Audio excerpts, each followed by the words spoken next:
रफ्तार में आज के एपिसोड की हम शुरुआत कर रहे हैं उस गाड़ी के साथ जिसने एंट्री हैचबैक सेगमेंट में खबरें बनाई हैं। हाल फिलहाल में हमने इस सेगमेंट में एक्शन थोड़ा कम देखा था जब ऑल्टो को टक्कर देने के बाद क्विड थोड़ा सेटल हुई थी। अब डैटसन लेकर आई है इस रेडिगो को। इसे हम नज़दीक से देख चुके हैं। रफ्तार में आपको याद होगा कि इसके फीचर स्पेस वगैरह के बारे में हमने जानकारी दी थी, अंदर बैठकर भी बताया था।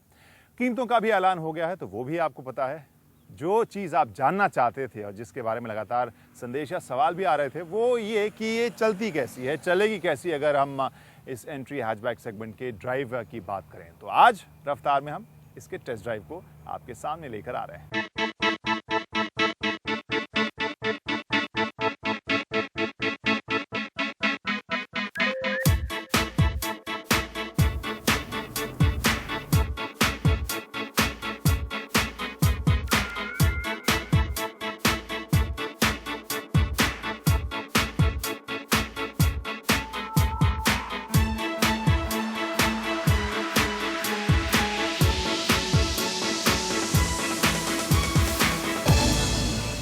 तो अब इस डैटसन रेडिगो की दास्तान की शुरुआत करने से पहले कुछ और जानकारियाँ अपने मेमोरी में, अपनी याददाश्त में रिफ़्रेश कर लेते हैं। जैसे कि ये आई है उस सेगमेंट में जहाँ पर पहले से ऑल्टो और क्विड मौजूद है। क्विड वही गाड़ी है जो कि निसान की गठजोड़ वाली रेनॉ की छोटी गाड़ी है और आपको पता है कि निसान का ये एक ब्रांड डैटसन भी है जिसकी ये गाड़ी रेडिगो है।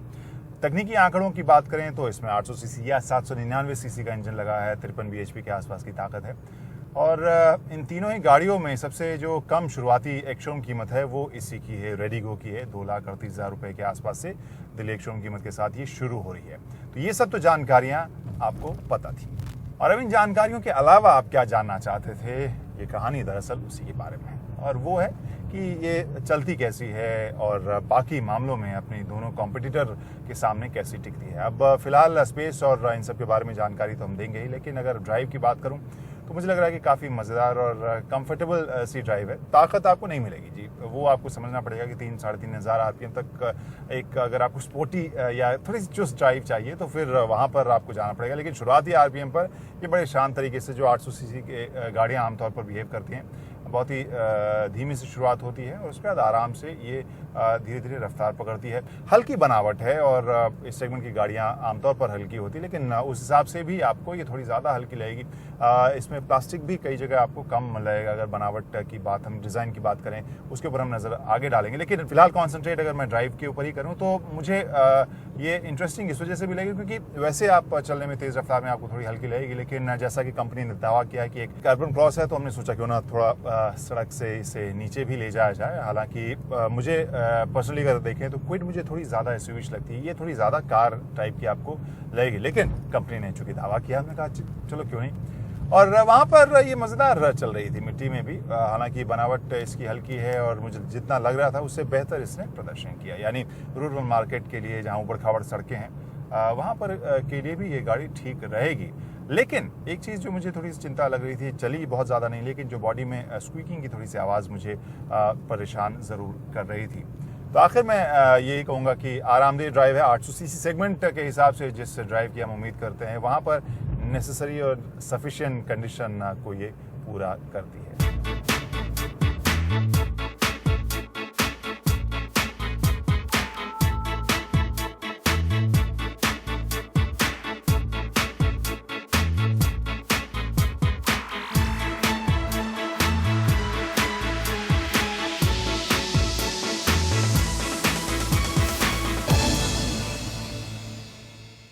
रेडिगो के लुक के बारे में बात करते हैं और मुझे गाड़ी आकर्षक लग रही है, मुझे लगता है कि आपको भी लगेगी। गो की बहुत झलक तो है ही इसमें, जो डैटसन की से बड़ी गाड़ी है, लेकिन उसमें क्रोम के इस्तेमाल के साथ, लाइट्स के अलग इस्तेमाल के साथ काफ़ी आकर्षक इसे बनाया गया है। और मुझे लग रहा है कि इसकी जो जोड़ीदार रही है क्विड, उससे ज़्यादा मुकम्मल इसका डिज़ाइन ज़रूर तैयार किया गया। खैर ये जो फ्रंट ग्रिल है वो मुझे काफ़ी आकर्षक इसमें लग रहा है। साथ में एक बोल्ड डैटसन की बैजिंग है।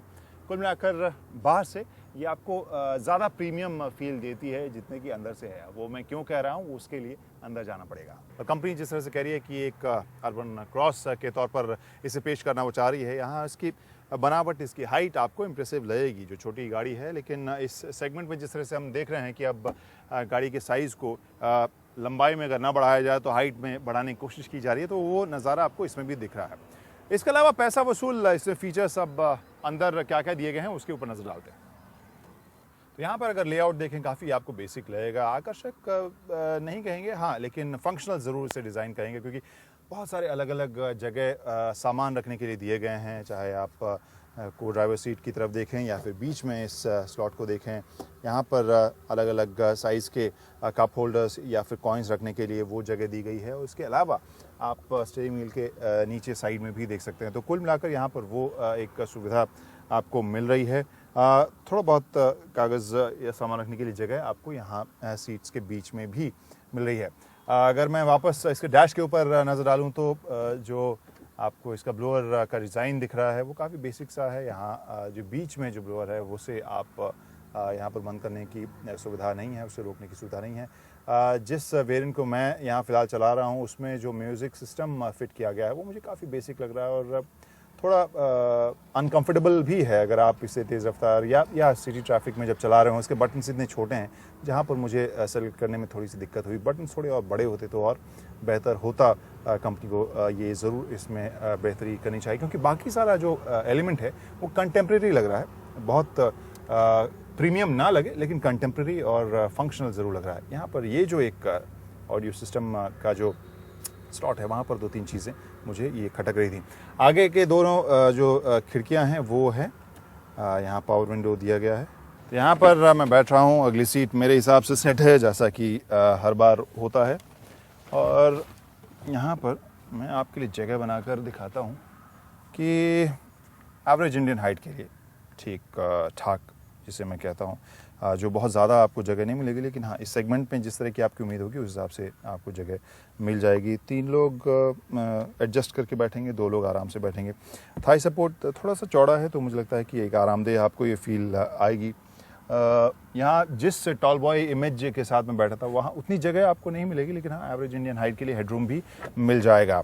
अब इसमें स्टोरेज कैपेसिटी कितनी है? यहाँ पर 250 लीटर के आसपास की जगह आपको यहाँ मिल रही है। तो जैसा हमने कहा कि सेगमेंट में आमतौर पर गाड़ियों के वज़न को कम रखना एक बड़ी चुनौती या एक बड़ी प्रायोरिटी होती है कंपनी के लिए। हालांकि वो विवादित मौका या विषय है अगर हम गाड़ियों की सेफ्टी की बात करें, लेकिन गाड़ी की कीमत को कम रखने के लिए और इसे ज़्यादा किफ़ायती बनाने के लिए कंपनियां आमतौर पर वो करती हैं, जो इस रेडिगो में भी देखने को मिला। एक और एलिमेंट जो ख़ास मुझे अलग देखने को मिला वो आमतौर पर हम देखते हैं कि पूरा पैनल जो साइड पैनल है दरवाज़ों के ऊपर वो फाइबर से ढका होता है। यहाँ पर आपको बॉडी का मेटल देखने को मिल रहा है। तो कुल मिलाकर अगर हम कहें तो रेडिगो की यही कहानी थी। आखिर में अगर हम अपने कंक्लूजन की बात करें तो हमें लगता है कि एक वैल्यू फॉर मनी पैकेज तो ये है। माइलेज के हिसाब से देखें, एक शोरूम कीमत के हिसाब से देखें तो एक वैल्यू फॉर मनी पैकेज है। चुनौती और सवाल वही है कि लॉन्ग टर्म में ये कितनी भरोसेमंद रहेगी और कंपनी जो इसका आफ्टर सेल्स सर्विस और जो नेटवर्क है वो कितना व्यापक, कितना बड़ा कर सकती है, ग्राहकों का भरोसा किस हद तक जीत सकती है। ये सबसे अहम सवाल है जो कि डैटसन को जिससे जूझना है।